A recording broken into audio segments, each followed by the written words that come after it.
הצלחה. Another 6. Ooh. No, you So and I'll try to keep it short. No, you and another 5. That's 6. Oh, okay. Then it's for the okay. afternoon. It's not that bad. Not And that bad. everyone's after lunch, so I Nobody's guess hungry concentration anymore. concentration levels will be especially high. So I'm going to talk about ways of really trying to make it more rigorous to talk about information in biology. And specifically, I'm going to present a model where I'm working on that looks at the informativeness of genetic markers for extracting or learning about population structure.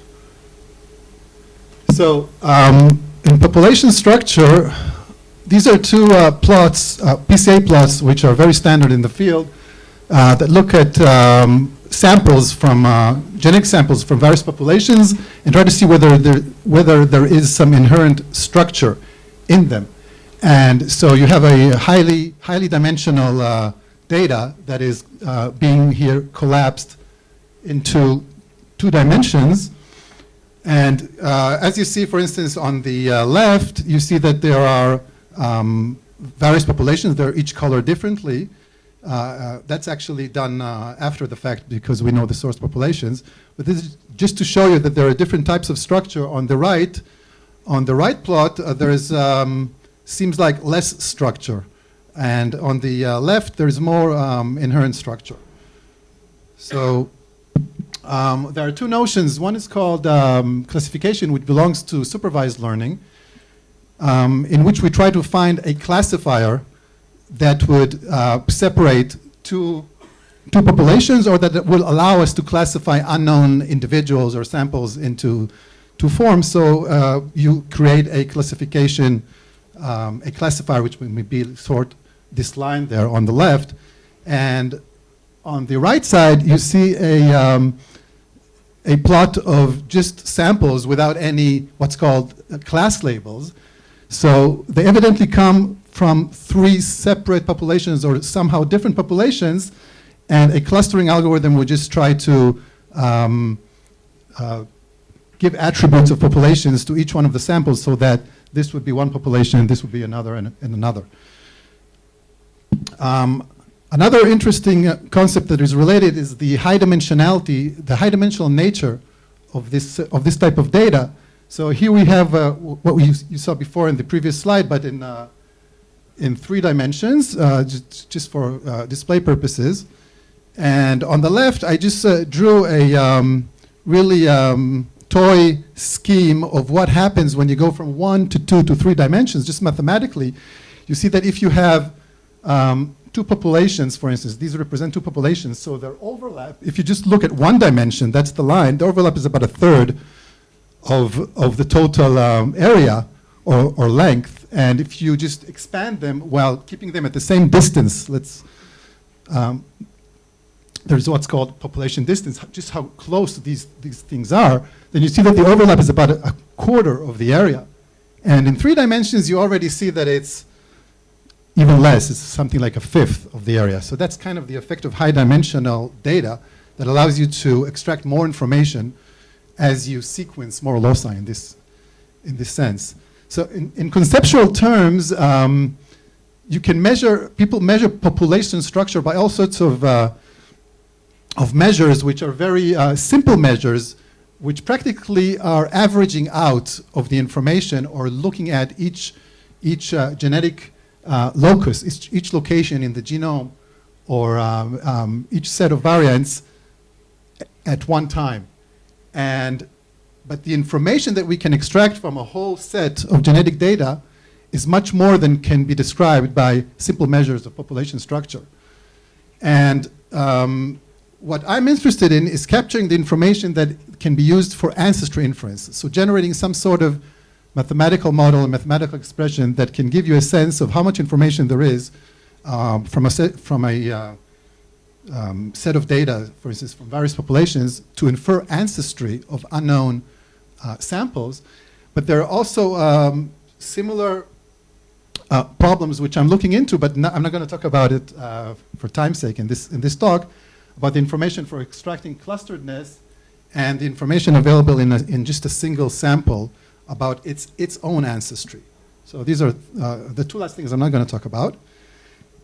So as many people here are familiar, they're from biology, people look at many times on genetic variants. They're interested in SNPs. They're very simple genetic variants with only two variants for each locus, and can be represented just by like a binary string. So they're highly mathematicized, easily mathematicized, and they're easy way to work with them. And they're also very numerous. So here you have, for instance, a model of a haplotype model on the left of 3 loci, each with SNPs. So each one of the loci is a SNP from 2 populations, the green and the blue. And you can see that there is some sort of structure there. And these little 2 dots represent the centers of the population. So you can kind of sense that maybe the distance between the center or somehow something that has to do with the separateness of these 2 small dots, which represent each one of the populations, is a good indicator of the amount of information there is. And here you have what's called a diploid population. Again, samples from 2 populations, a sample of genotypes. Each circle here represents a genotype that is made up of 3 SNPs. So it sits somewhere along either the vertices of this cube or along here, because we're talking about diploids that have, we can say, have 2 alleles at each locus. Now, what I'm doing is I'm trying to use insights from information theory and from statistical learning to get at a more rigorous grounding for what is the best information measure that we can use for this type of problem, for measuring population structure. I'm going to use an axiomatic framework. And I'm also finding out interesting things about the link between, it's kind of a conceptual ideas about the link between information, entropy, and uncertainty. Things that have people have been talking about for instance, in communication theory and in statistical learning, and of course in fields that have been using these 2 fields. So an axiomatic approach is something that is, for instance, has been adopted by Shannon very famously in his communication theory, by which he looks at, he tries to define what is information and what is entropy, and he takes 3 properties that he thinks from experience and from his intuition are a good characterization of what entropy should be, and then he defines and then he derives entropy. So the same thing I am doing for an informativeness measure for a set of loci or for genotypes, how much information they carry for population structure. So for instance, one of the well-known results from empirical research is that as we look at more loci, this is the high-dimensionality effect, as we look at more loci, we have a better chance of inferring the ancestry to a better degree of accuracy. And so you see here the misclassification rate decreases. This is from a paper that is doing empirical work as the number of loci increases. So the same thing I would want, say, my measure to be to increase the information increasing as we increase the number of loci. So I'm just giving you a few examples of my criteria, of my axioms. We also want that as we look at an infinite number of loci, or we have infinite number of information from our data, we would get just complete information about our problem so that we can do ancestry inference with 100% accuracy. So we're looking at a measure that, as a function of loci, looks like this. Here we have another criteria that looks at the gene frequencies and says something about the gene frequencies at each locus, how they should behave. And just for lack of time, I'm going fast through this. Another thing is dominance. It means that it's enough sometimes to look at one locus at one point in the genome. If there's a high differentiation between the population in one location, that is enough in order to classify, just in theory, it's enough in order to classify individuals with 100% accuracy. So you see that here, that you have this along one axis. So another thing is that, and it's kind of new in my framework, is that I'm taking into account population sizes, source population sizes, as like priors. their priors. They give more information apart from the genetic data and allow you to compare various scenarios where you would want to do ancestry inference. For instance, if the two populations are very different in sizes, in their source populations are different in their sizes, you would have more information. So I want my measure to look something like this. So when I did that, I found that if you take information theoretical measures like those based on entropy, relative entropy, and mutual information, things that are being used right now, actually, for feature selection and also for ancestry inference, are not good. They do not work well once you want to take into account population sizes, difference in source population size. So you're losing a lot of its power by the measure, the current measure not behaving well with in this regard. And then I took a decision theoretic approach where I used statistical learning to look at expressions coming from error rates of classifiers, and I found that this is much better, and this is actually being used now, but I'm just giving it a more rigorous basis. I also looked at other classifiers like distance-based classifiers and found that they are not working as well as maximum likelihood classifiers, which are known to be pretty optimal. So the last thing I want to talk about is the noise that is introduced, and this is another parallel between information theory and this current work. The noise is being introduced by having to take finite samples instead of knowing the parameters of your problem.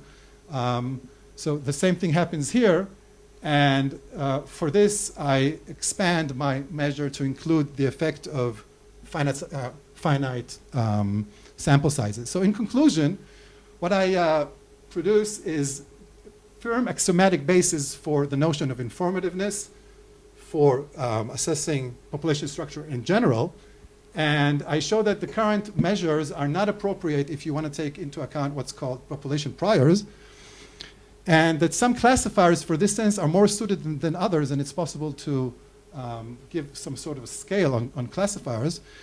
And I also can incorporate the noise that is being introduced by taking only finite samples, which is what practitioners have to do, and also linkage to disequilibrium information, which I did not talk about right now for lack of time.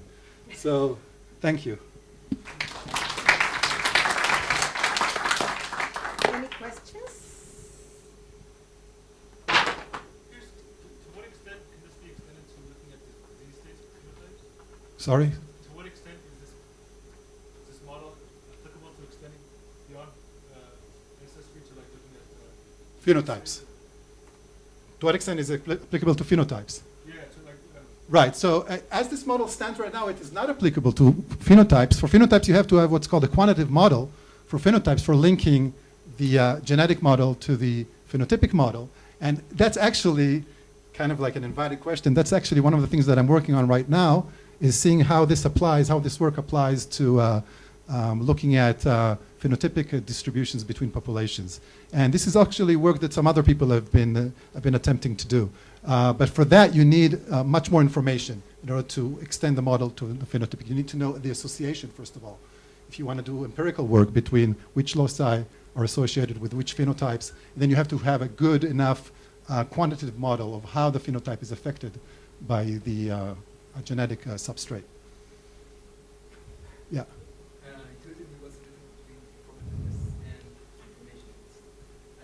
Okay, so informativeness is a technical term. I did not really have time to define it, but it's pretty much the same thing. It's how much information the data has about inferencing something about the data, about making some inference. So there's a technical term called informativeness of genetic markers. It's been used for what's called feature selection, to select the best set of features or the best set of genetic markers, in this case, from a set of populations that gives you the most amount of information. So that's used in feature selection. But my model is not a per feature measure, but a multi-locus measure. It gives you the total amount of information, and it's that's why it's a bit different than the measure. It uses some other principles different than the measures that are used for single locus informativeness. Okay. Yep. We're running late, so we'll go on. Our ILS next one.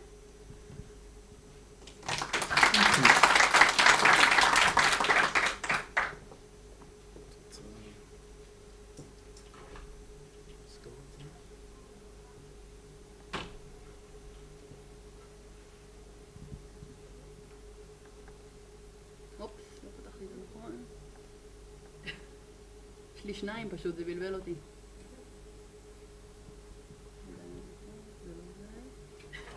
עוד לא?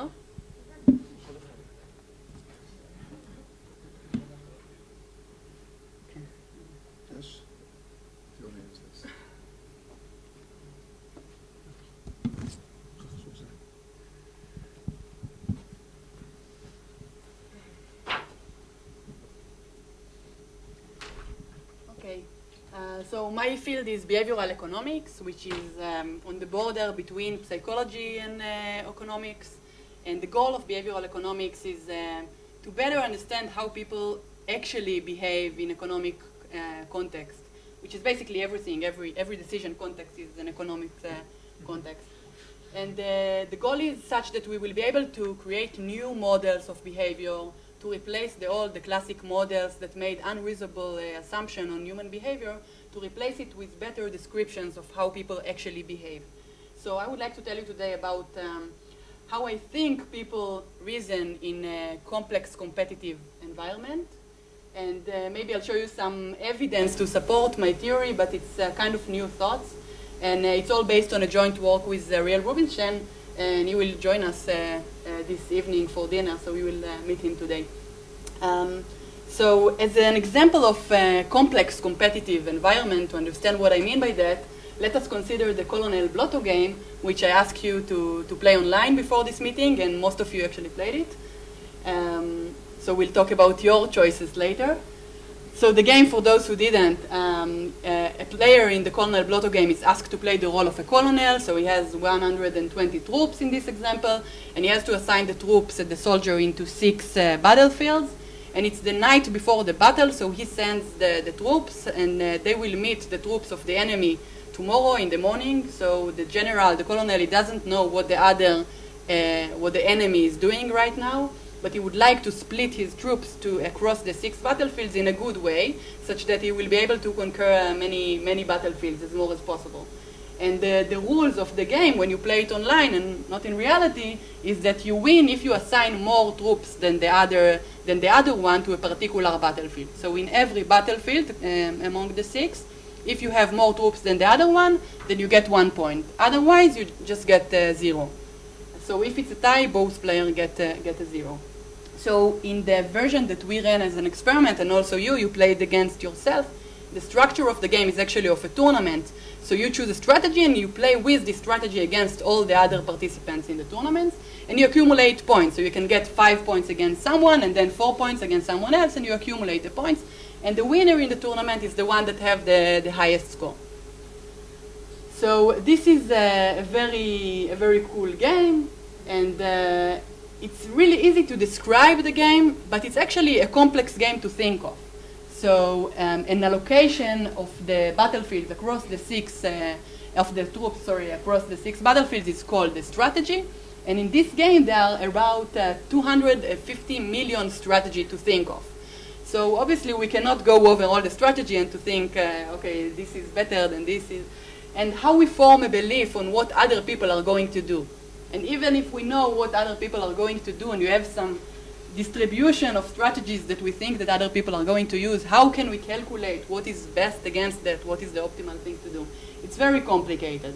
So even though we can talk about it over dinner, it's complicated to find an optimal strategy, and even to find the Nash equilibrium, the classic concept in economics, took like 50 years.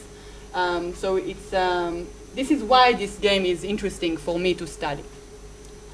Now, they use it in political economics as a model of the behavior in a presidential election campaign in the US. So you can think of 2 candidates for presidency that need to assign their limited budget to campaigns in the different battlefield states. And in each state, if you invest more in your campaign, you will win the votes in these states and so on, and you want to have as many states as possible. So it's an important model in political science.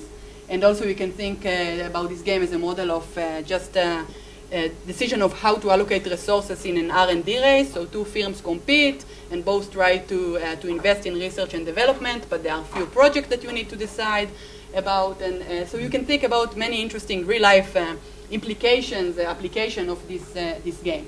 But this is not the reason that I am interested in the game. Again, I'm interested in it because it's a good example of a complicated game that it's really cool to think of. And I would like to understand how people reason in this type of situations. So in order to understand how people actually behave, we have to run an experiment. So we had two, well, we call it one experiment, but it's two different samples that we had. One is of students of economics and game theory that are registered to Ariel's website, and they just participate in online experiments from time to time. So they participated against their class, a tournament in each class of economics or game theory students. And then we had the 2,000 people that are calculist readers that we invited to participate, the newspaper readers. And they had a large tournament against themselves. Now the winner in the tournament was announced in the newspaper, and we let him describe his strategy, so he was very proud. And among the students, the winner in a class is just announced in class, which is also very nice. But we didn't give any money to the winner or something like that. Nevertheless, people really invest a lot of time and a lot of thinking in that, and we see very complicated and rich strategy choices here. And the results in the two samples were very similar, even though the students are from China and from the US and from Germany and from many places, and these are Israeli people that read Calculist, and Ynet also. So because the results are so similar, I think it's even stronger, and I will just present a summary to you. So the theory first, what we think people are doing here, what we think when we think about this game. We think that in complex strategic interactions like that, we need to simplify things. So instead of thinking of all the strategies that are available, we try to categorize them, to think about categories of strategies.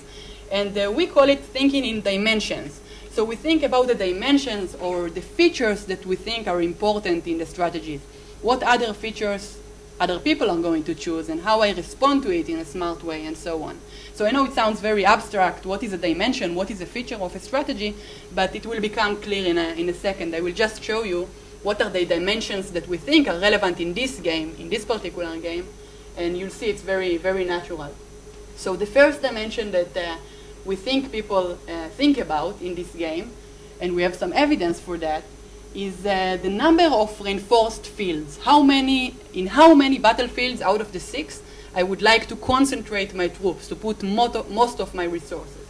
So probably everybody that played it noticed that the first strategy that comes to mind when you think about this game is this 20-20-20, just split equally the troops. And it's very intuitive, but I think it comes up so fast, it's maybe a little naive. And we understand that some people will probably choose it, but we can be more sophisticated and play against these people smart. And for example, do this thing. Concentrate only in 5 battlefields, but then when we will play against people who do that, we will win. The 24 will win this one, the 24 will win this one, and so on. And we will have 5 points against this kind of people. And we can be even more sophisticated, do another step, another iterated steps, and do something like that, to concentrate in 4 battlefields only, and then to win against these people with 4 points, and also get 4 points against these people. So this thinking very roughly about the concentration of the troops is something that everybody think about, almost everybody, and I can see it also from their explanations of what they were doing. This is the statistics of how many reinforce 5 fields, 4 fields, 3 fields. I emphasized it in red because these are the people that success more. But there is no correct strategy, and everything is okay. Now, the second dimension that we think about is more sophisticated, and not everybody think about it, but it's really good to use this kind of reasoning. Should I neglect completely some battlefield if I reinforce 5? What should I do with the battlefield that I neglect? Why should I put 0 there? I could put 1, and then I will win easily against people who assign 0 there. And if I'm more sophisticated, I can use 2 instead of 1 and win against this kind of people too. So using the unit digit, the ending digit 2 in this neglected battlefield is very sophisticated and will lead to very easy victories in this battlefield. And also, why should I use 30 if I decided to do 30-30, 30-30? I can do 31, 29, and then the 31 will allow me to win against people who chose 30. So this ending digit, this small detail is very important, and it leads to more successful strategies.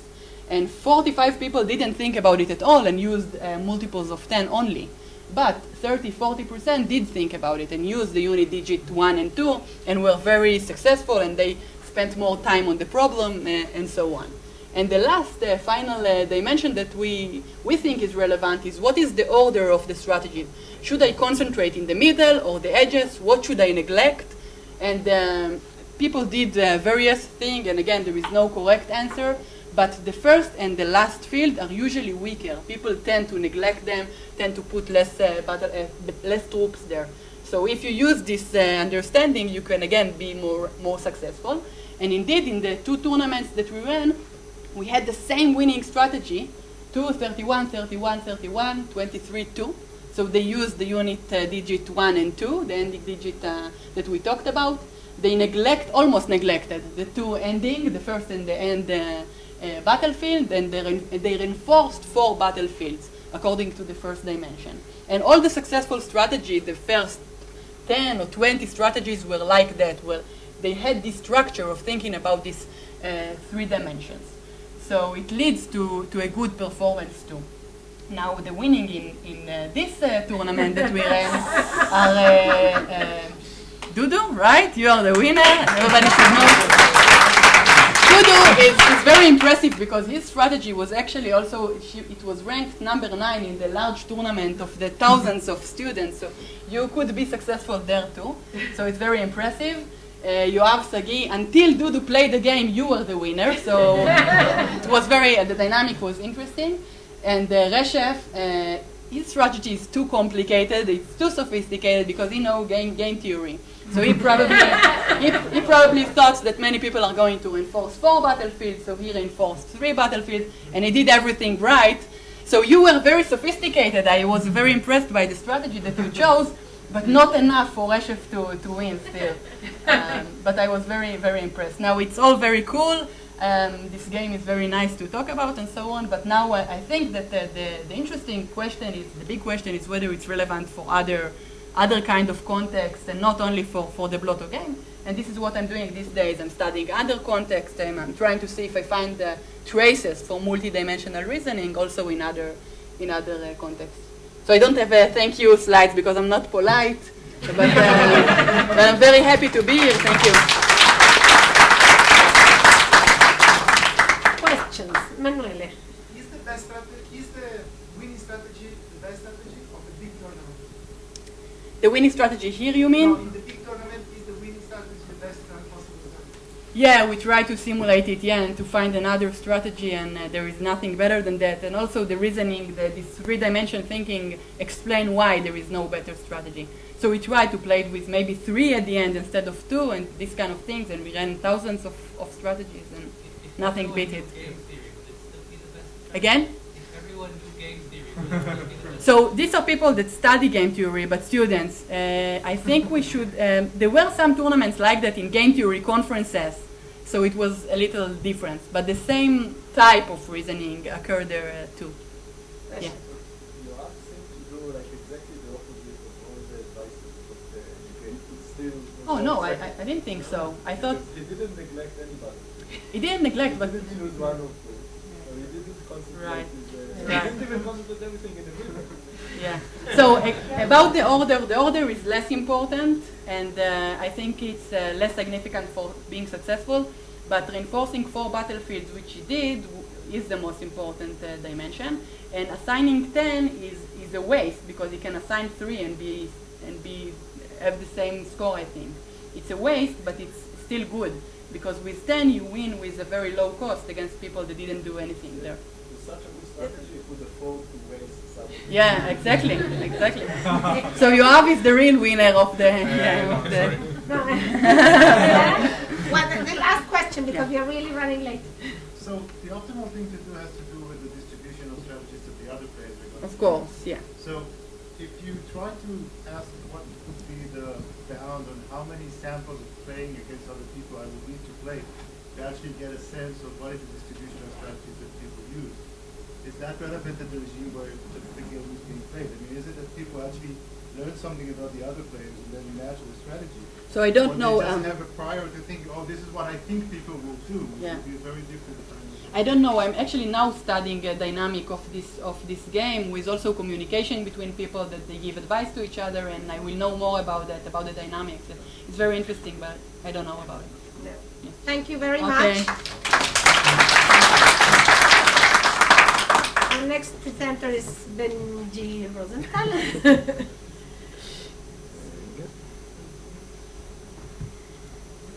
Okay. Oh. Oh.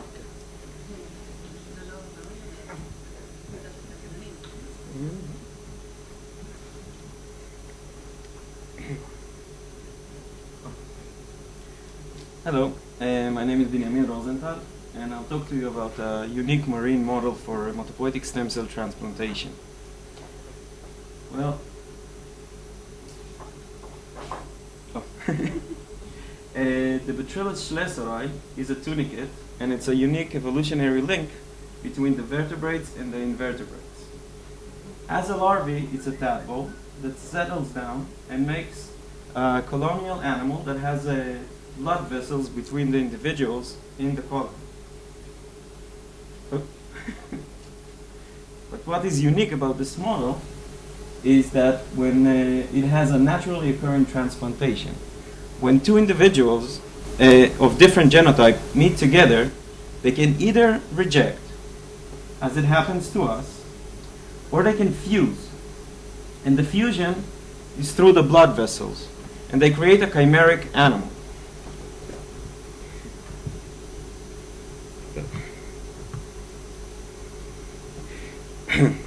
In the fused blood vessels, if you maybe can see here, you can see that the cells are moving from one animal to the other, and they freely move from one animal to the other.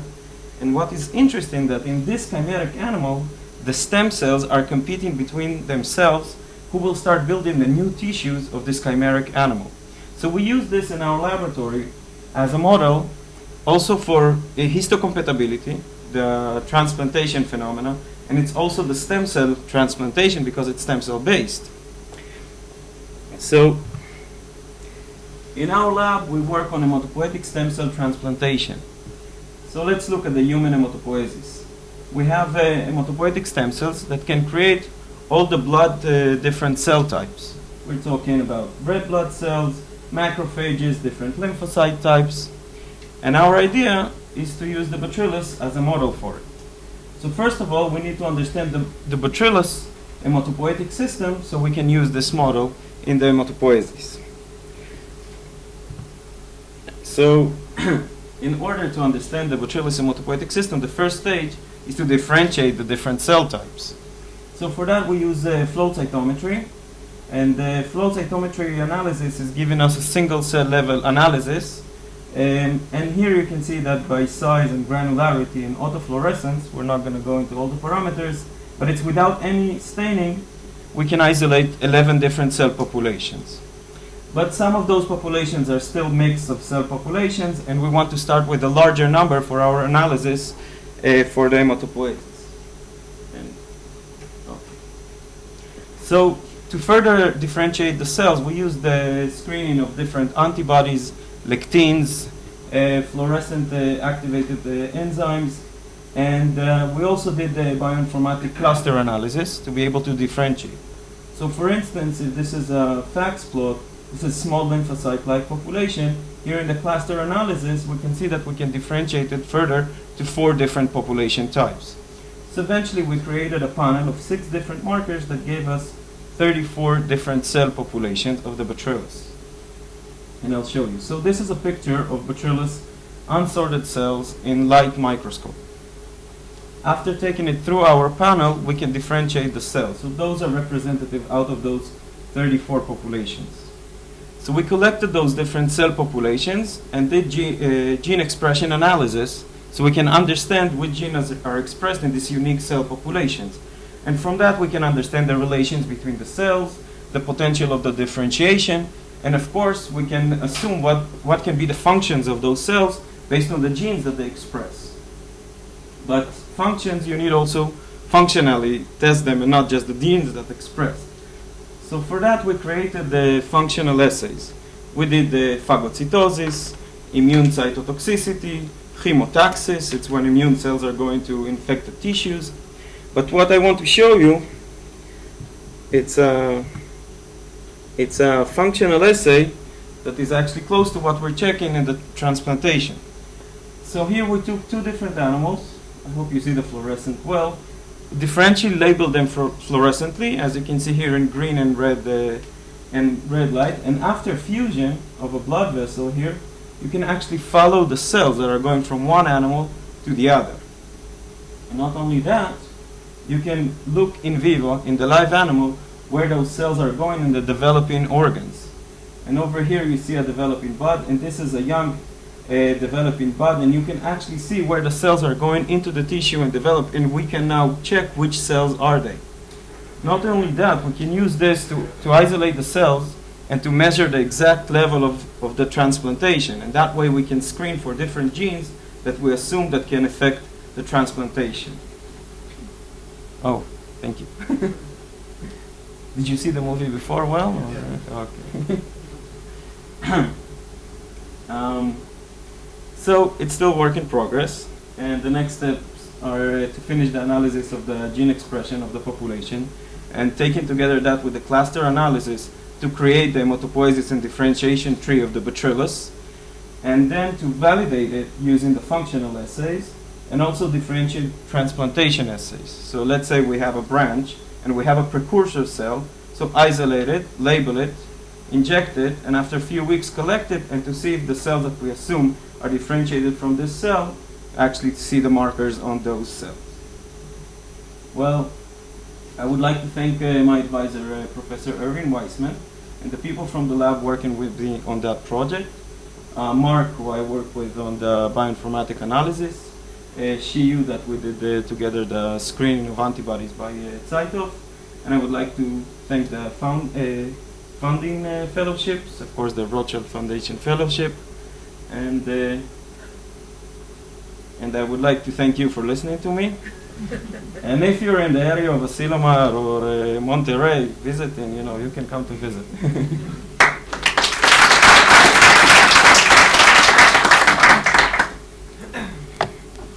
Yes. So I was just wondering, why when you fuse the two chimeric organisms, why when you fuse two organisms fuse, why find the cells rejected from one to the other? Is there a mechanism that prevents this immune rejection? So this is what you need. For us to find another individual that you will fuse with, the chances are you will not find very easily. That's why we have all this. But this animal has this naturally occurring phenomenon. There's one gene that has two alleles, and if you share one of the alleles, you will fuse. If you don't, you will reject. And it actually reminds a bit, I'll talk about immunology also, if it's okay with you guys. Natural killer cells in the humans are actually more innate immunity-based histocompatibility, and it's called missing self. It's not looking for something that is not like self, it's the other way around. It's being inhibited by self molecules, and if you don't have them, then I'll reject. But if you share the same molecules like me, then we'll fuse. And what is unique about Bacillus is one step before the adaptive immunity. In transplantation, there's a lot of things that we do not understand that are not adaptive immunity based. And what will be the main things in the Bacillus? We think it's the innate immunity that we do not understand in humans. So they don't have the adaptive immunity? They do not have the adaptive immunity. They're one stage before that. That's what's unique about them. Mark. Yes. The gene expression differences arise by different methylation. Do you know why the expression is different? We do not know it right now. We're just analyzing now the different gene expression. How it happens, we're not sure yet. But from what we're getting, it seems that there's a lot of correlation between the human hematopoiesis and the Bacillus. And not only that, the genes that given us the highest cluster differentiation, they also appear in high cluster differentiation in humans. So, but we're still in the analysis of those genes, and we're still not in the stage of understanding what are the mechanisms for that. Yes, we finished the genome project of the Bacillus about a year and a half ago.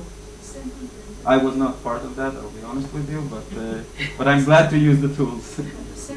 Yes, yes, including the expression and including the it has about 75% genes as humans. Okay. Thank you.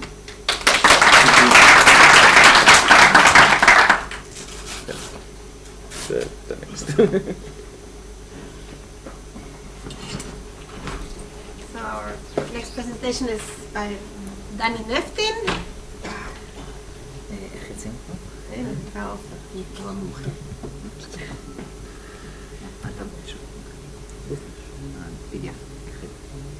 הוא היחיד, כן.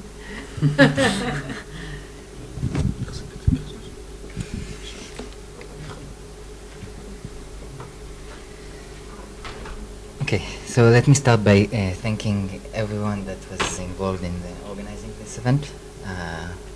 It's certainly a great opportunity to all of us. Thank you.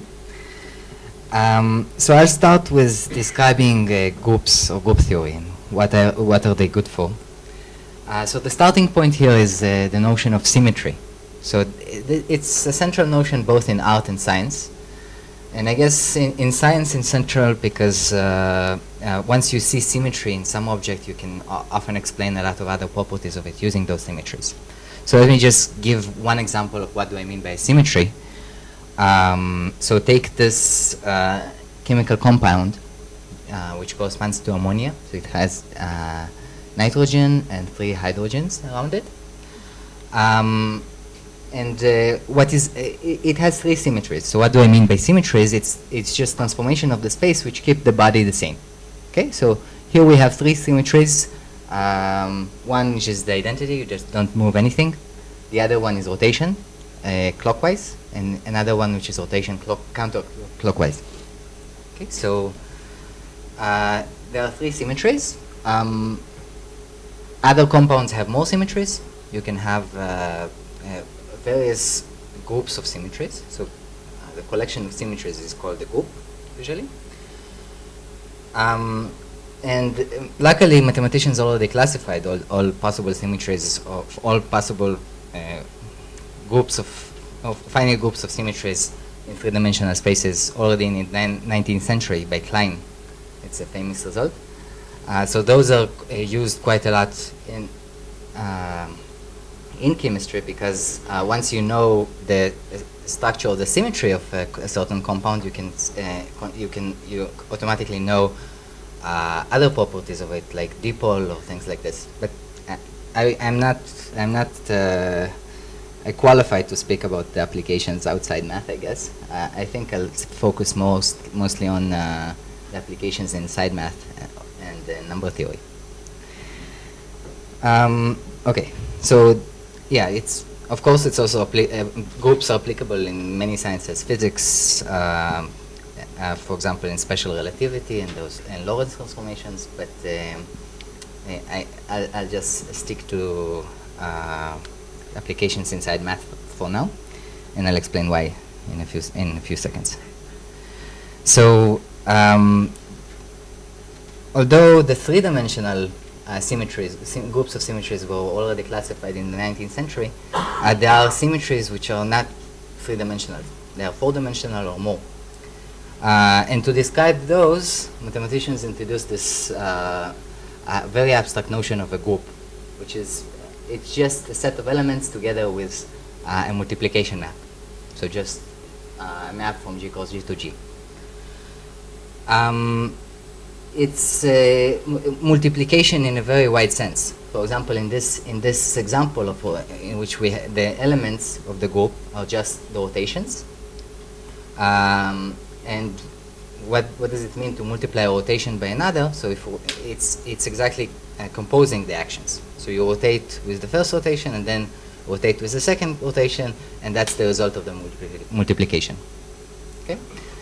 And this multiplication just satisfies the most basic assumptions, like 3 axioms, 3 natural axioms, an identity. So each group has an identity, meaning that, for example, here it's just the identity map, doesn't change anything. Inverse, each element has some inverse. So if you rotate here clockwise, then clockwise, then the inverse is just rotating counterclockwise because it will give the identity. And associativity, which is just, it doesn't, if you write a product of elements, it doesn't matter in which order you put the parentheses, that's all. So it's a very general notion. And in this generality, there is certainly no classification of all finite groups or anything like that. So maybe just extending on this specific example that I mentioned of rotations, of 3 rotations, the group of 3 rotations. This is part of a more general class of examples, which are called the cyclic groups. So take the group Zn. It's defined as a straight generalization of this situation. It's just the group of rotations of regular n-gon. So if you take the case n equals 4, it's just the group of rotations of a square. Okay, so those are this is a basic family of finite groups. There are much more complicated phenomena and other groups of symmetry, other objects whose symmetries can be understood better using the notion of a group, which I don't want to discuss. Instead, I want to discuss a bit more about what is actually known about the classification of groups. And this is a huge project called known as the classification of finite simple groups, which actually started in the 19th century, but I guess the program was formulated in 1955 by Richard Brau. And it doesn't classify all finite groups. It classifies only the simple ones, the building blocks of those of all finite groups. Okay, so every group you can decompose into atomic parts, and those atomic parts are called simple.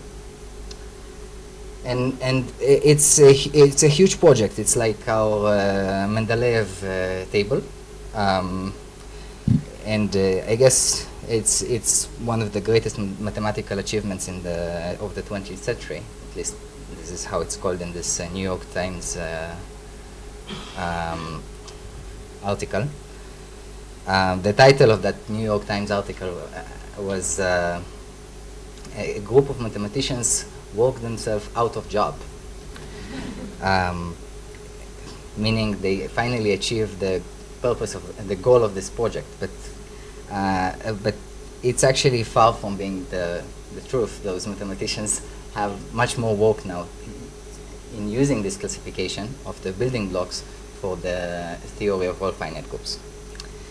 So the classification is it can be stated very simply. It's just those every finite simple group is just either the cyclic group that I just mentioned, or it's a certain group of permutations. Like you take all the permutations of those four vertices, so essentially that group, or groups of matrices, so transformations, certain transformations of a space, of a vector space.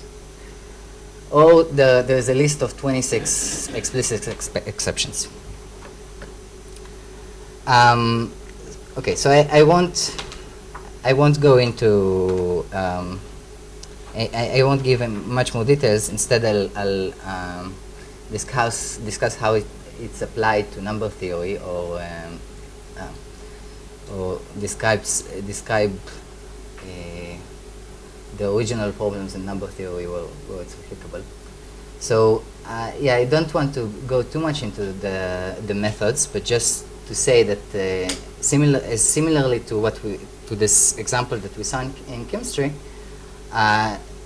if you look at the group of symmetries of a mathematical object, you can often classify those mathematical objects using the group of symmetries and study them using this.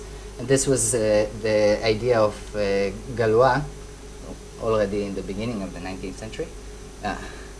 So it's a very ancient idea, but using this idea, now that you have this classification of finite simple groups, you can do much more. Okay. You don't have minus signs? Okay. No, okay.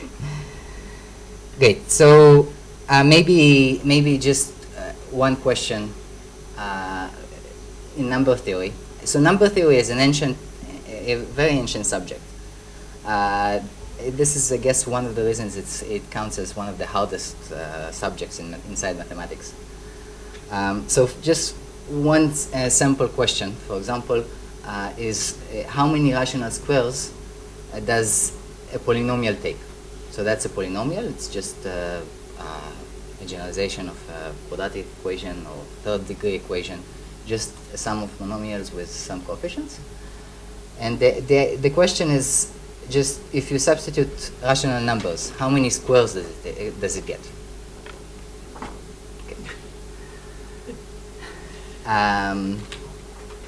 Yeah. So in other words, how many solutions does this f of x equals y of y squared take in rational numbers? So this problem goes back to the Egyptian monuments, which already found solutions to such questions when they built those monuments with right angles. But this is actually the subject of study of a lot of mathematicians in number theory, which is quite recent, and like the number of solutions to such equations or the number of square values is quite well understood. But those are results of Faltings, Bargava, Mazur, so Fields medalists, our analog of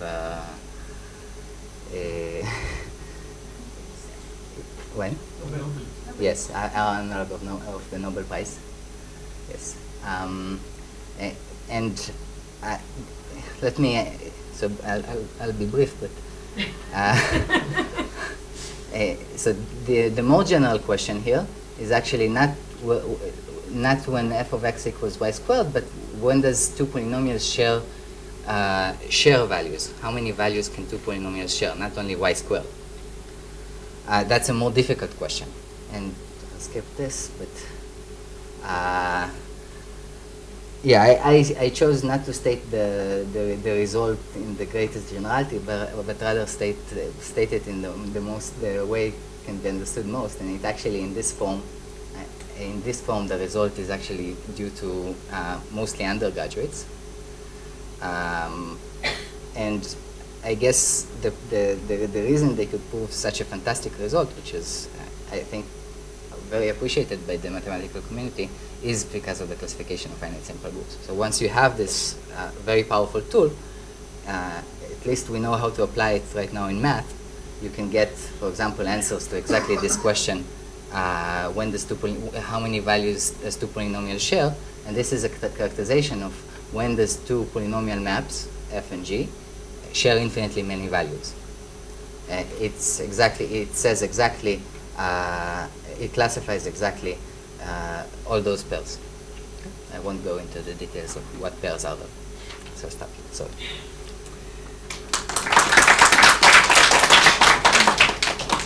Questions? Any questions? Oops. Okay. Sorry. Yeah. So, I mean, there are a finite number of exceptions. You said that for 26, yeah. Sorry? 26 exceptions, so, yes. I mean, this sounds like a magic number out of nothing. You start with basically sums and subtraction, and then you get the number 26. Wow. Yeah, it's a very unique project inside math. It's huge in terms of collaboration, and so in some sense it's very controversial because some of the mathematicians don't believe it. Don't believe this is actually 26. There might be another exception. But the 26 exceptions, yeah, I mean, I don't have an explanation to why, but they were discovered each group by a different person. Each group has a name of a person and arises as an exception to classifying this third family that I mentioned in the beginning, those group of matrices. You're saying it's just accidental. The 26, it might not be true, although I do believe it's true, and most of the people I spoke with, I do believe it's true, but there has never been in mathematics a proof which is that long.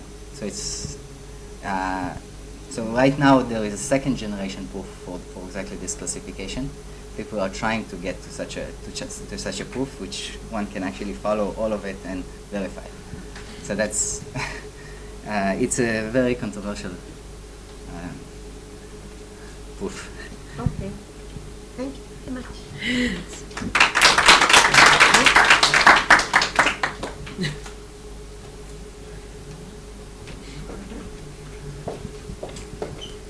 Next is Adi Sheinfeld.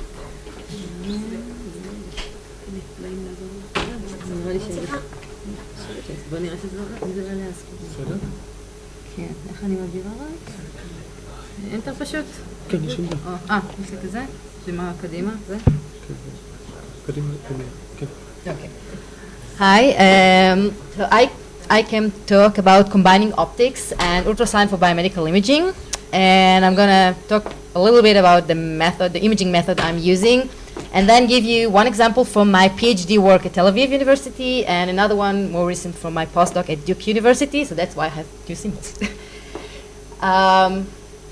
So biomedical imaging, that's a huge area, from imaging cells and subcellular structures to imaging full organs.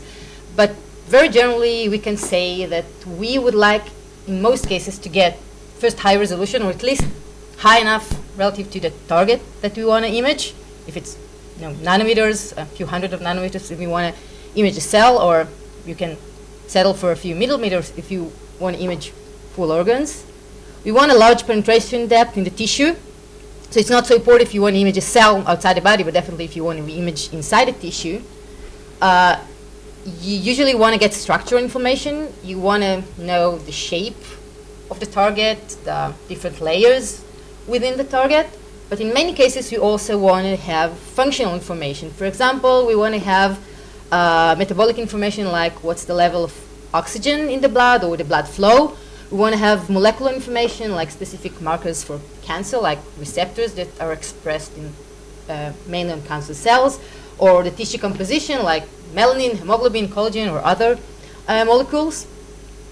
So we can say generally that ultrasound, which is a very well-known technique, can give us the large penetration depth, since ultrasound has pretty low attenuation in the tissue. You know that we can image more than several centimeters in the tissue. And we can get structural information, just like we see in this image and many more. Basically, in ultrasound, we launch acoustic wave and get the backward scattering due to the difference in the mechanical properties of the different layers in the tissue. However, optical imaging, where we launch light instead of ultrasound, instead of acoustic waves, can give us higher resolution, since light has shorter wavelength than the ultrasound, so it can be focused to a smaller spot. However, that is in the expense of the penetration depth, because light is also more attenuated and more scattered in the tissue than ultrasound. And light can give us, optical imaging can give us functional information, because different molecules absorb differently in different wavelengths, different optical wavelengths. For example, hemoglobin has very high absorption in the visible range, especially in the blue and the green, and also hemoglobin rich or poor with oxygen has different absorption. So this can give us a lot of molecular information. Now, there are a lot of different imaging modalities of optical imaging, but what if you want to enjoy a little bit of both worlds, of ultrasound and optics? And here comes a very exciting technique called photoacoustics. So actually, photoacoustics go back to Bell, who discovered the photoacoustic effect back in the end of the 19th century. But the application of photoacoustic to biomedical imaging is a pretty recent thing. It definitely couldn't, it could only happen after the laser invention, but most of the work has been done in the recent, let's say, decade or 2 decades or so. So what is it, photoacoustic, like in a nutshell? The idea is that we launch light, but we receive sound, or actually receive ultrasound. And how we have this transformation from light to sound. So we excite the tissue with a pulsed or a modulated laser beam, which is absorbed, so we have to select a wavelength that is absorbed by our target. And when it's absorbed, it generates local heating. And most tissues, not just tissues, like most biological target will expand when they are heated. But if we have short enough pulse or fast enough modulation, we don't allow enough time for this volume expansion. So what we get is an local increase in pressure. And this pressure propagates then as a wave. And that's basically an acoustic wave. Acoustic wave is basically a displacement of molecules generated from the pressure increase. So we have an acoustic wave propagation that we can detect with an ultrasonic transducer. So basically we converted the light to ultrasound.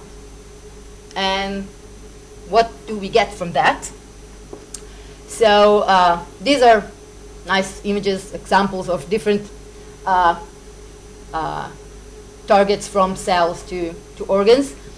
And the nice thing is that we can kind of play with the resolution of the penetration depth. We can focus the light and get imaging of cells and subcellular imaging, and we can instead use a diffuse light, and just based our resolution on the ultrasound and image much deeper in the tissue with lower resolution. And we can get the molecular information that I talked about because we excite with optics. What we usually don't get is the structural information. That's why photoacoustic is, in many cases, ideally combined with some complementary modality like ultrasound or with some optical imaging that give us the structural information. So in my PhD, I did photoacoustic, let's say in the macro scale, and we wanted to not just image blood. I already mentioned hemoglobin is a very good target. We have a very high contrast from blood in photoacoustics, but we want to also know the blood flow. And if we just do standard photoacoustic, you can't know that. So we needed to do some more complicated method. So we used our measurement based on heat clearance. Basically, we heated the blood. We used modulated heating, and when the blood flows faster, the heat is cleared faster from the spot. And interestingly, so yeah, that's like an illustration. And interestingly, photoacoustic efficiency increases with temperature. Mainly, the thermal expansion is more efficient when the temperature is higher. So we can use photoacoustic measurement to measure the heat clearance, and from that, infer the blood flow. So I won't get into exactly the details, but what we did is that we modulated the heating at different frequencies, and we matched the photoacoustic signal that we measured to a very simple heat clearance model, just like an resistor capacitor or something like that. And from that, we could calculate the blood velocity.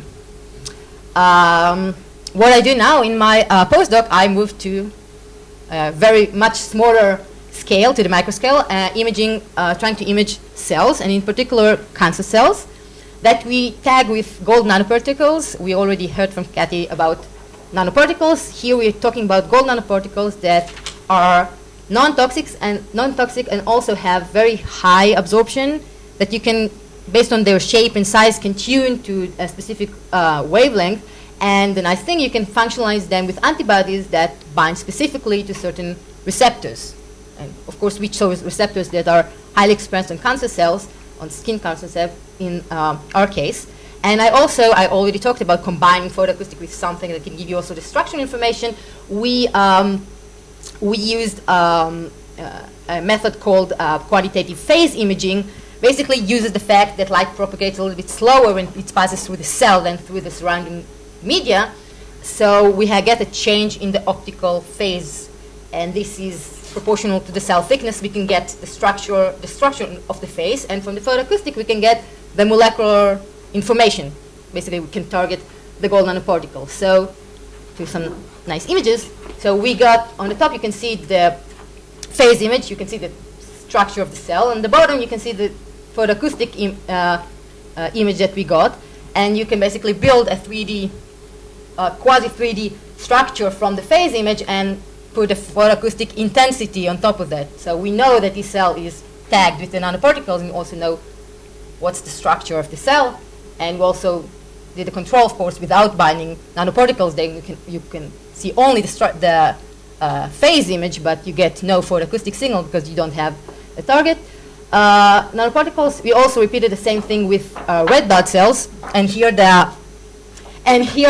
we didn't have any nanoparticles. Here the absorber was hemoglobin, so the photoacoustic was from hemoglobin, and you can also see the nice donut shape that we all know is from the phase image.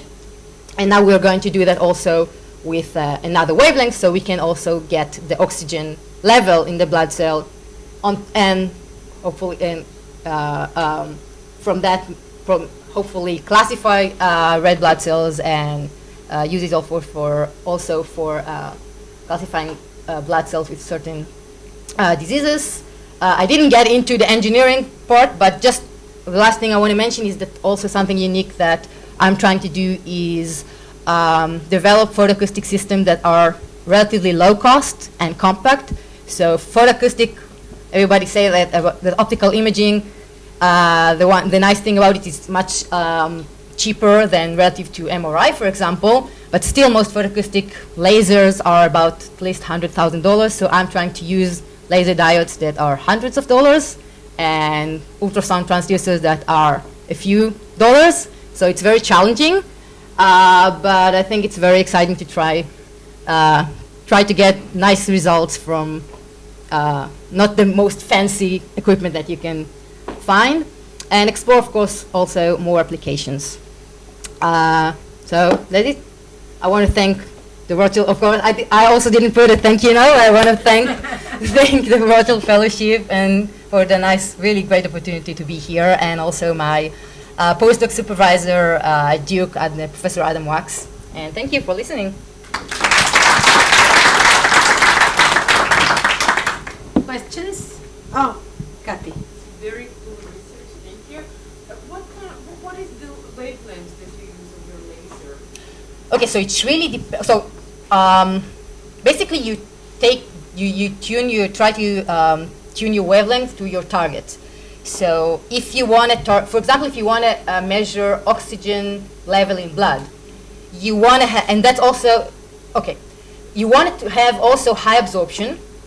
If you have just cell, all you want to have is high absorption, and if you want to image, for example, oxygen, want to know the oxygen level, you will choose two wavelengths where the absorption will be different for hemoglobin high and low with oxygen. So, for example, you will choose, I'll say, blue and green. You will choose 532 and 473, for example. That's what I'm trying to do. But, for example, if you want to image in the tissue, then blue is very absorbing, and then maybe you won't be able to penetrate too deeply. So maybe you'll move to the near infrared, like you use when you have, everybody know the pulse oximeter that you put on your finger when you get to the hospital. So that's basically doing the same thing, but only in transmission.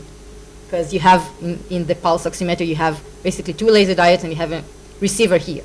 So you cannot do that. You cannot image, for example, here.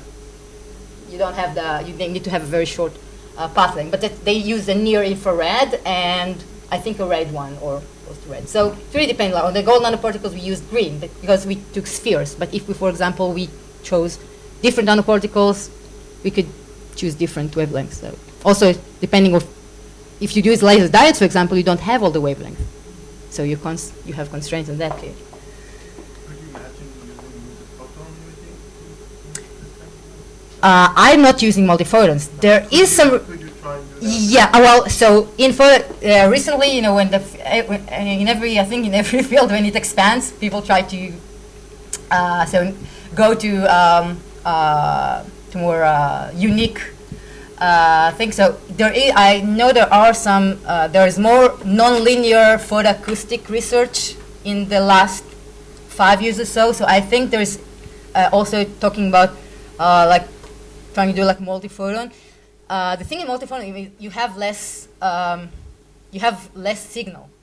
You have less SNR. Because you're talking about nonlinearity. It's also always the problem with nonlinearity. You usually get higher resolution, but your SNR is lower. So it really depends if you want to image in photoacoustic. You already have sometimes have the problem that you convert from light to sound. So the question is, what's your efficiency if you reduce it more? So, yeah. I think we have to cut because we are running late. I'll be happy okay, to. Danny, I'm getting a signal from the back. I'm just wondering if you don't, how do you know you don't cook the tissue, just burst the cell? You need to measure a sharp, some kind of a way that Okay, so first of all, if you're talking about imaging in tissue, there are very specific, specification of how much light in each wavelength per area you can give to a person. Of course, if it's a mouse, then sometimes you can bind. You can make a little bit more. If you're talking about cells, also you can find the guidelines. And believe me, for someone, I cooked a few cells. You can see that they are cooked. So, so yeah, you can just see it. So you basically tune your. So I use very low. I'm talking about milliwatts, or even that's my for cells. I'm using milliwatts. For example, when I imaged blood cells and I have a much larger beam, I didn't focus to microns. I could use 100 milliwatts and didn't cook anything.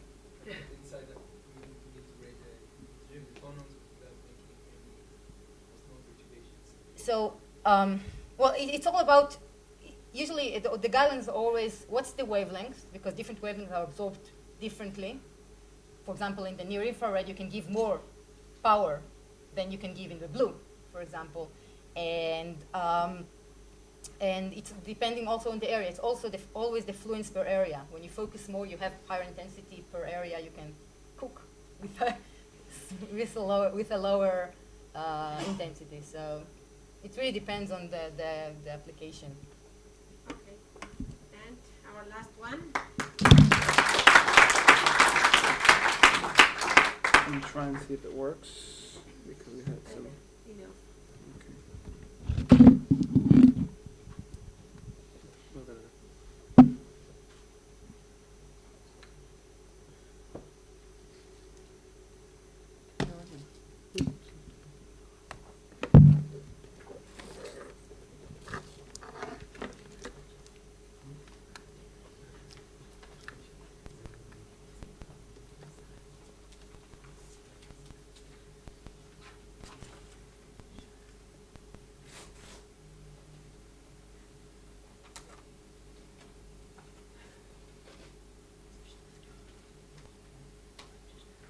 Okay.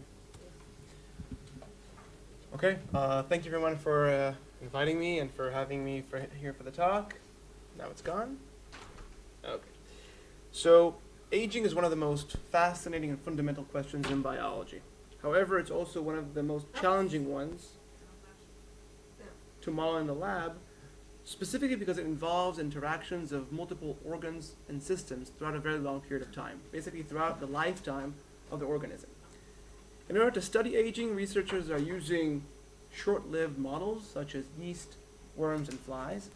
And even though they're very, very easy to grow and they age very, very fast, they still lack specific organs and systems such as bones, blood, and adaptive immune system, which have a very important role in human aging.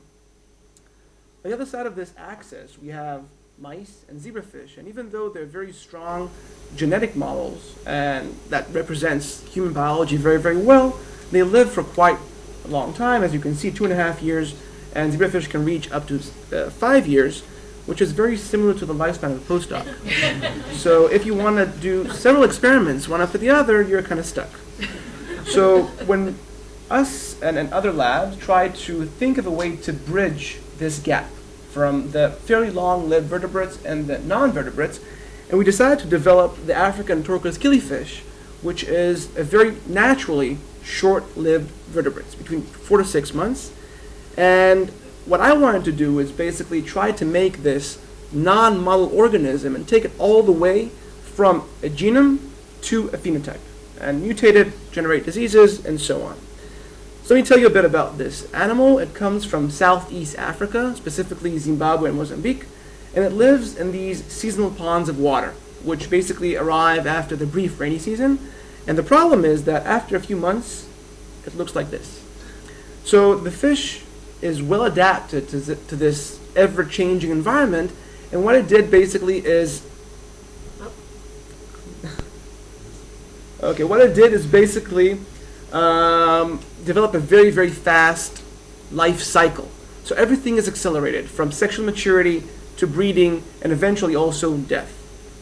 So this is us, me and Dario, a few weeks ago in Zimbabwe collecting wild samples. We found some, we got back mostly healthy, which was good. And yeah, it was good. So this is how it looks like. This is a young fish, and this is an old fish. And you can see that the older one on the right is pale, and it has cataracts. And it will have additional phenotypes, and which I'll describe in a minute. So even when you put it in water year-round in Stanford, it will still have a very short lifespan, 4 to 6 months, and it will basically have, it's losing itself. The resolution?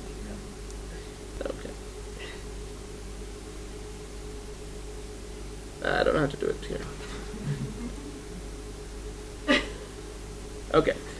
So basically it has a short lifespan even in water when we put it year-round at Stanford, and also demonstrates vertebrate type of phenotypes such as paleness, kyphosis, which is the bending of the spine, cancer, as well as cognitive decline. So if you, challenges me now. So if you want to create a genome to a phenotype platform, you first have to have a genome. So we de novo sequenced and assembled the genome, as well as generated 4 RNA-seq libraries for different organs. We have now also a ChIP-seq to generate, to identify better the promoters. And now that we have a genome and we have transcriptome and identified and annotated the genes, the next thing was to see if we can basically identify the main aging pathways. And to this end, what we did is used, okay, I'm giving up. Let's go back to the other one. Where's the guy? Keep it like this? Okay. I'll give you an extra minute. Don't worry. Huh? המחשב בסדר, זה הרזולוציה.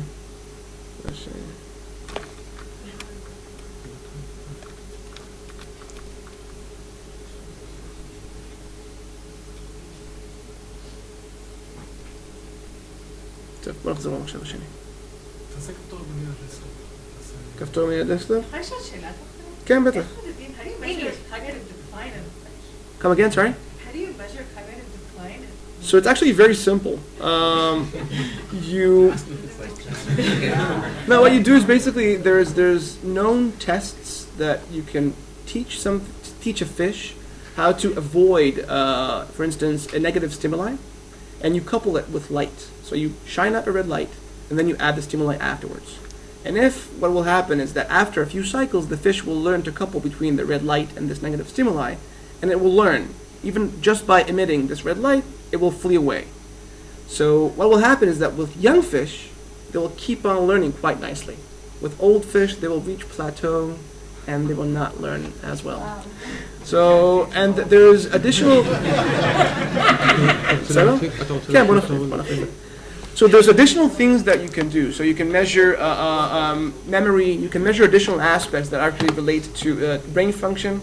Also neurodegenerations. There's molecular, and like you can use regular antibodies in histochemistry to identify this the same way you do it in mice. Any other questions while we were setting it up? Okay. Why do they age? What do they care they can just dry up in the pond? So, okay, so this is an important aspect because basically there's no real evolutionary selection on shorter lifespans. So it could be that basically what happens is that what was pressured for them to adapt, basically they adapted to a very fast life cycle, to fast sexually mature. And this led to an accelerated life cycle which made them age faster. Does that answer your question? The eggs just keeping them staying there. Oh, okay. So the eggs, basically what will happen is that they have a very unique biology in the sense that they can remain in a frozen in time embryo. It's called diapause. And then this will be frozen in time until the rain will come again, and they can stay in the mud until next year. Okay, so they have age-dependent phenotypes, as you can see over here. we sequence and assemble the genome, we have genes, and now I wanted to see if we can basically identify the main aging pathways. And a lot of these are the usual suspects: stem cell exhaustion, telomere attrition, and other pathways. And I basically decided to identify specific candidates in each of these pathways. And I will focus mainly today on one of them, TERT. So what's TERT? TERT is a protein component of a complex called telomerase, which is responsible for maintaining the ends of chromosomes, which are called telomeres. And in humans, when this gene or other in the pathway are disrupted, this leads to a wide range of syndromes, and one of them is dyskeratosis congenita, which is the most common one. And the phenotype is basically bone marrow failure, pulmonary fibrosis, infertility, and other phenotypes. And overall, together, they kind of resemble accelerated aging, specifically in those organs. So when you want to use an animal model to model this disease, people use mice, and there's a very big limitation, which is basically that the sheer size of telomeres in mice is huge, which makes it challenging because you have to intercross them for 6 generations, make a huge pyramid of process to eventually at generation 6 actually see a phenotype. And in humans and killifish, telomeres are very short and similar, about 8 kilobase pairs. So the next question was, can we actually edit the genome? Can you manipulate it and mutate it? And I used CRISPR system that was recently identified. It's very efficient in editing multiple organisms. And I decided to target exon number 2. This is the gene model for TERT over there. And it was upstream to both catalytic domains, the RNA binding and the RT domains. We've injected the Cas9 RNA and the guide RNA, which both components comprise of the CRISPR system. And 2 days after, I was able to detect a wide range of deletions over here, ranging from 3 base pairs to 15, which was very exciting. And basically, other eggs are left aside to grow to adulthood. We have chimeras. We cross them with wild types. And then when we have generated germline transmission, these are basically heterozygous fish. So they have the mutation throughout their body. We backcross them a few generations to make sure that there's no off-target effects. I will focus today specifically on an 8 base pair deletion that was predicted to give rise to a premature stop codon. So is this a true loss of function? The answer is yes. This is an assay that basically measures the activity of the entire complex, and you can see this banding is very representative of this assay, whereas the knockout had completely lost the activity. Development looked fine, and adults looked fine, but also the patients fairly look okay, so I wanted to see what happens inside. So the first thing I tested was fertility, and there was a very dramatic fertility decline. The knockouts could not fertilize eggs. The wild types can do it for 80% of the eggs, and the knockouts about 10. 2 months later, there was even a more dramatic decrease. And interestingly, when I took 2 knockouts and crossed them together, the next generation had too much of malformations even to hatch. So the upper ones are control, the lower ones are the second generation knockouts. And the reason that they died so early is because the telomere length in the wild types was normal, and this is the telomere length in the knockout. So this could explain why they died prematurely. In conclusion, for this knockouts, this is the fastest TERT-related phenotype among vertebrates. There were additional phenotypes that I didn't show you today: gut, blood, and germline. We're now establishing an aging cohort to see if it also affects their age. And this basically illustrates how we can use this fish to model very fast genetic syndromes, and specifically ones which are associated with aging. So just one slide showing you what we are doing now is basically we were able to mutate all these genes and generate, at least for the red ones, currently also stable lines. So we're trying now to see if we can model additional diseases and additional pathways. And overall what we did is took a non-model organism, generated and sequenced its genome, identified its aging genes, generated knockouts, and now we also generated knock-ins, and basically recapitulated a human syndrome. So next, I'd like to, let's cut over there, to generate bigger knock-ins, and also model additional pathways which are related to age-associated diseases. So I'm going to thank Anne, that was a fantastic supervisor, still is. The fish team, Steve Artandi, for being a great collaborator, and my funding sources. Thank you very much.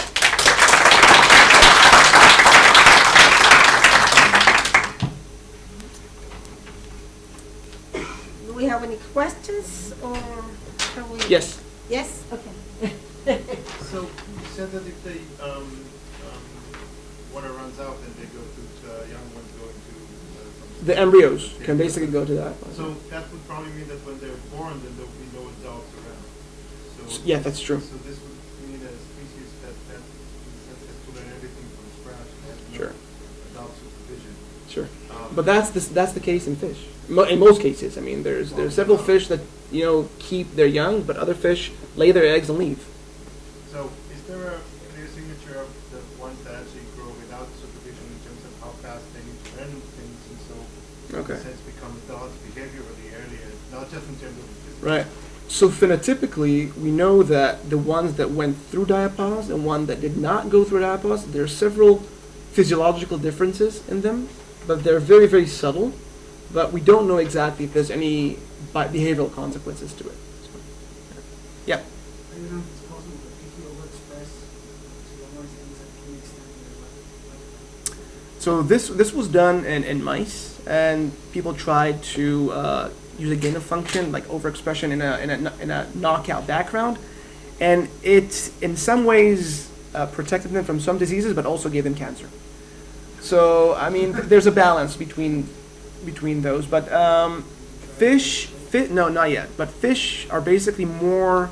They have higher levels of telomerase, so maybe they have a mechanism that protects them from that type of cancer. So it's yeah, we're trying to do that. Okay. Okay. Thank you very much. Thank you. Okay, we were all supposed to have a 15-minute break, which we're not having, but our next station is, do you want to say something? Well, I want to say something because I think it's a good idea to say a little bit about the schedule we have. First of all, I want to thank everyone who spoke and volunteered their time. And it only made me more sorry we couldn't hear from everyone, and so I think next time we're making this a 4-day event. But more seriously now, just to say a little something about the schedule, because after the next session you'll have a break and then we're going to meet up for dinner. So now there's a session which is disciplinary based. We're dividing it into group based and disciplinary. We've asked a few mid-career or senior scholars to come in and help talk about, mostly answer your questions about making that next step and building a career in Israel, what to think about, who to talk to, what advice would they give you, what would they do differently, and give you a chance also to ask specifically about things that pertain to your discipline or to specific institutions. And that will take us from 5 till about 6 o'clock. And Nathaniel will give the details of where each group is meeting. Afterwards at 7:30?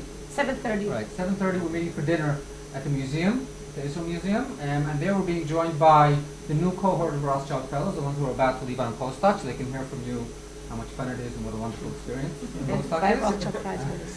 And by 2 Rothchild Prize winners. We're very senior.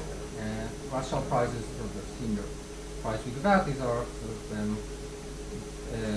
late career scholars, some of them will join us, and I think it should be an interesting evening. And Professor Menachem Ben Sasson is also coming, the president of the university, will come to say hello and say a few words. He's also a Rothschild Fellow from long ago. 1982 or 83, even before I worked here. There was such a time.